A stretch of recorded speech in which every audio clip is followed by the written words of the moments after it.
జడగొట్టేది ఏంది? నువ్వు ఇవ్వాల్సినవి ఇవ్వకపోగా, వాళ్ళకి రావాల్సినవి ఇవ్వకపోగా ఉన్నవి ఓడగొడుతూ రోజుకో స్టేట్మెంట్ ఇస్తూ వాళ్ళనేదో ఒక జెండాకి లేకుంటే ఒక పార్టీకి పరిమితం చేసే విధంగా మంత్రులు, ఎమ్మెల్యేలు లేకుంటే మిగతా అధికారులు మాట్లాడుతూ ఉంటే, కాదు వాళ్ళు మా ఉద్యోగస్తుల్లో భాగం అని చెప్పినందుకు మమ్మల్ని వాళ్ళు విడదీయమాకండేవు అని చెప్పేసి అన్నారు మహానుభావులు. విడదీయలా, మీతోనే ఉన్నారు. ఏం చేశారు వాళ్ళకి? ఏం చేశారు వాళ్ళకు? గ్రామ వార్డు సచివాలయాల ఉద్యోగస్తులు మీరు చేసింది ఏమైనా ఉందా? ఉద్యోగాలు మేమిచ్చామంటున్నారు. మీ ఇంట్లో పాలేరు ఉద్యోగం ఏమైనా ఇచ్చావా? 20 లక్షల మందిలో పోటీ పడి ఉద్యోగం గెలుచుకున్నటువంటి వ్యక్తికి మేమిచ్చాం ఉద్యోగం చెప్పడానికి ఎంత ధైర్యం ఉండాలి అసలు రాజకీయ నాయకులకి? నువ్విచ్చేదేంటి?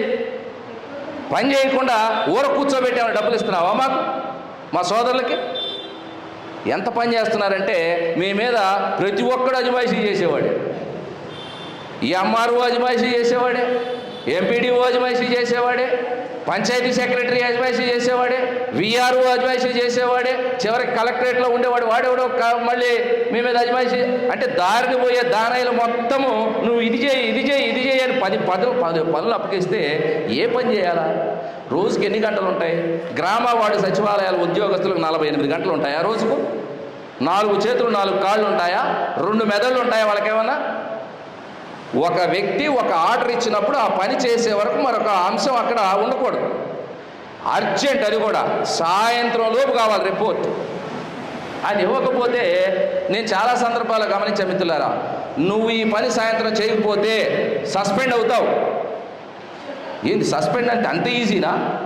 వాళ్ళ ఉద్దేశం ఏంటంటే గ్రామ వార్డు సచివాలయాలు అనేవాళ్ళు మొన్న ఈ మధ్యనే వచ్చారు, వాళ్ళు ఎవరికి కూడా మిగతా ఉద్యోగ సంఘాలతో సంబంధం లేదు, మనం ఏం చేసినా చెల్లిద్ది అనుకుంటున్నారు. తెలియనటువంటి విషయం ఏంటంటే సన్నాసులకి, మీరు ఏ రోజైతే నియామక పత్రం తీసుకున్నారో ఆ రోజే ఆంధ్రప్రదేశ్ ప్రభుత్వ ఉద్యోగులుగా అయిపోయారు.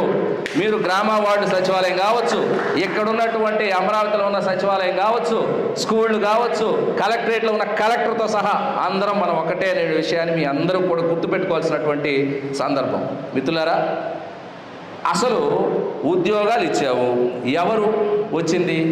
గ్రూప్ 1, గ్రూప్ 2, డిఎస్సి, ఈ రాష్ట్రంలో ఉన్న అత్యున్నతమైన ఉద్యోగాలు మొత్తానికి పోటీ పడుతున్నటువంటి యువత ఎవరైతే ఉన్నారో వాళ్ళకి 5 సంవత్సరాలు ఉద్యోగాలు ఇవ్వకుండా ఏదో ఈ గ్రామ వార్డు సచివాలయాలు నోటిఫికేషన్ రాగానే టక వాళ్ళందరూ పెట్టారు.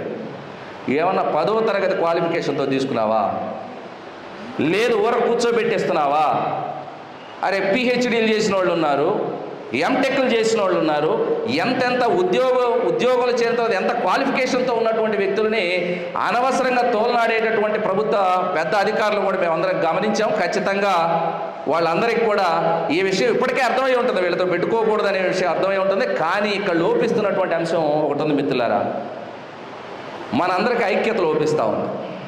ఎంతసేపటికి ఒక రంగు పార్టీ గెలిస్తే ఆ రంగు పార్టీ జెండా కింద తలదాచుకోవడం కోసం ప్రయత్నం చేసే ఉద్యోగ ఉపాధ్యాయ సంఘాల దరిద్రపు నాయకులు ఈరోజు ఈ రాష్ట్రంలో ఉన్న ఉద్యోగ ఉపాధ్యాయ వ్యవస్థల్ని చిన్నాభిన్నం చేశారు.